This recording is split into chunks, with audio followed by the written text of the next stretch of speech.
توجیکان در آینه تاریخ. صحیفه توجیکان در آینه تاریخ از روی اثر پیشوای ملت محترم امام علی رحمان تهیه می گردد. تاریخ را برای آن می آموزیم که از سرگذشت پر افتخار و عبرت آموز نیاگان آگاه شویم، سبق گیریم و این دانش‌ها را در ترتیب دادن نقشه معینی رشد امروز و فردای دولت و ملت کاربست نماییم.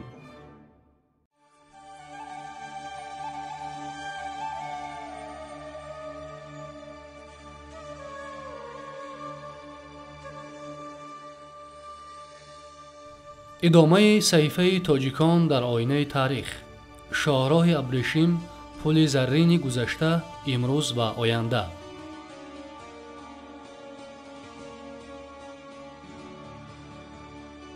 در قسمت توصیف حدود ماوراءالنهر و شهرهای وی ما از حدود العالم معلومات‌های باز هم جالبتری را دسترس می‌نماییم. در تبت یعنی تیبت ده است و آنجا در است بر کوه نهاده و آنجا مسلمانانند که باز ایستند و راه نگاه دارند و چون از این در بیرون شوی به حدود وخان اندر افتد. سنگلیج بر دامن کوه است و معدن بجاده بدخشی و لعل اندر این کوه است و از معدن تا به تبت 1.5 روز راه است. اندراس شهر است که اندر وی تبتیانند و هندوان و از آنجا تا کشمیر 2 روزه راه است و آن خانه ها که اندر صورت میان روهود و مولتان است همه دهاست و منزل های کاروان است.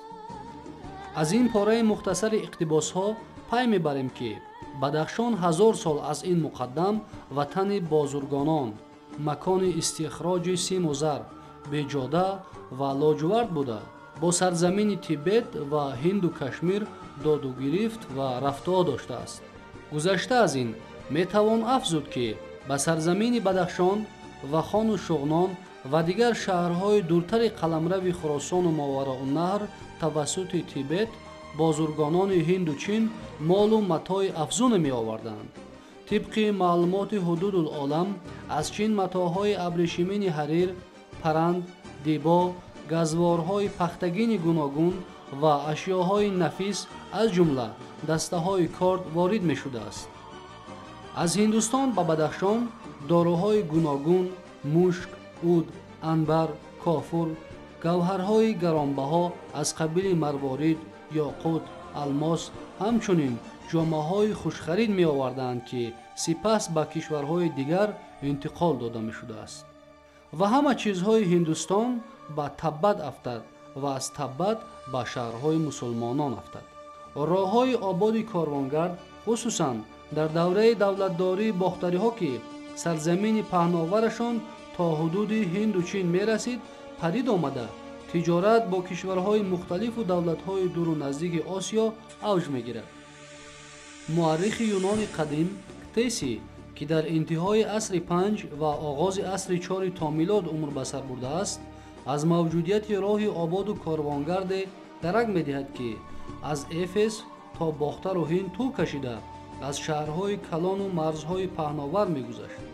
این راه طولانی کاروانگرد شبکه‌های سرشمار داشته، شاهراه مرکزیش دارای ستون‌هایی بود که در آن فاصله فرسنگ‌ها سمت شهرها جای کاروانسرای‌ها اشاره گردیده بود. با این راه سوداگران باختری و هندی قلمرو دولت هخامنشیان را پیموده تا آسیای خرد و یونان قدیم مال و متاع و دیگر اشیاهای نادر می بردند.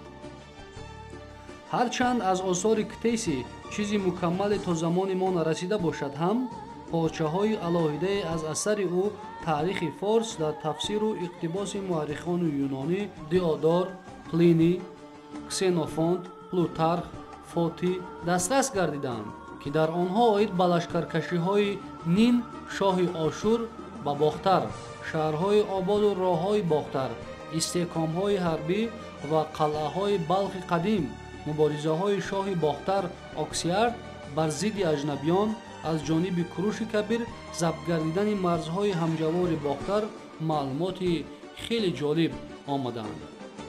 муаррихон ва бостоншиносон чандон қатъӣ набошад ҳам аз мавҷудияти роҳи лоҷувард дар Бадахшон тахмин мекунанд, ки гӯё роҳи бузурги Абрешим дар заминаи он пайдо шуда бошад. маълумоти басо ҷолибе низ дастрас гардид, ки фикри моро тақвият мебахшад. аҳамияти роҳҳои хушкигард вобаста ба дараҷаи инкишофи мубодила ва муносибатҳои мунтазами маданӣ меафзуд. масалан, дар шарқи наздик ва ҳудуди Осиёи Миёна нишонаҳои роҳи лоҷувард дида мешавад, ки тавассути он санги булуру лоҷварди Бадахшонро аз ҳазораи 4 то милод сар карда ба бисёр кишварҳои Осиёи ғарбӣ мебурданд. мувофиқи маълумоти ҷуғрофидонҳои асри Нуҳ, Даҳ, Истахри ва Ибни Русто, дар Вахон, Хуталон ва дигар марзҳои сарзамини Мовароунаҳру Хуросон тилло, нуқра ва дигар сангҳои қиматбаҳо истихроҷ мекарданд. дар натиҷаи тадқиқотҳои геологию бостоншиносӣ дар ҳудуди Бадахшони кӯҳӣ мавҷудияти осори истихроҷи қариб 80 ҷойи кону маскани маъдангудозӣ пайдо шудааст, ки ба давраҳои хеле қадим мансуб буда аз мавҷудияти роҳи тиҷоратии сангҳои гаронбаҳо, тилло ва ҷавоҳирот шаҳодат медиҳанд. вагарна шӯҳрати лаълу лоҷвард, булуру ёқут ва ақиқу тиллои Бадахшону Бохтар ба сарзамини Бобулу Ошур, Моду Форс, Юнону Рим ва Чину Ҳинд намерасид. аз китобул Булдони Яъқубӣ, ки дар асри 11 таълиф гардидааст, бармеояд, ки Шуғнону Бадахшон аз кишварҳои тобеи Балх буда дар ҳудуди шарқии он охирин шаҳр ба шумор мерафтааст.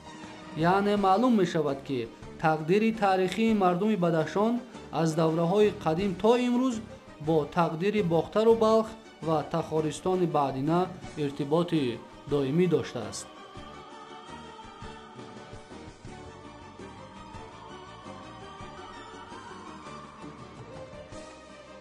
саҳифаи тоҷикон дар оинаи таърих идома дорад.